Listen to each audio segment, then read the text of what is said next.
एक, मरे हुए इंसान का दांत तावीज में पहनना। पुराने जमाने में लोग मरे हुए लोगों के दांत निकालकर तावीज में डालकर गले में पहनते थे ताकि बुरी आत्माओं से बच सकें। खून निकालकर इलाज करना। यूरोप में एक वक्त ऐसा भी था जब मरीजों का खून निकालकर ये समझा जाता था कि बीमारी शरीर से बाहर निकल रही है।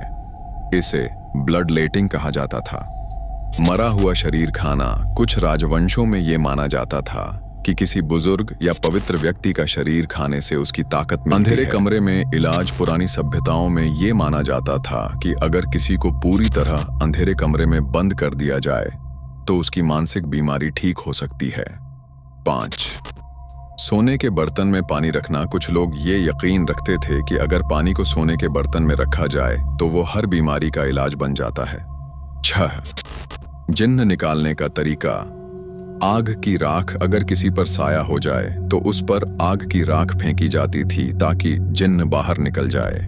बिल्ली का नाखून तावीज में रखना। माना जाता था कि बिल्ली का नाखून बुरी नजर से बचाता है, खासकर नवजात बच्चों को। 8, चांद ग्रहण के समय लोहे की चीजें बांधना। पुराने वक्त में लोग चांद ग्रहण के दौरान अपने शरीर पर लोहे की चीजें बांधते थे ताकि शैतानी असर न हो।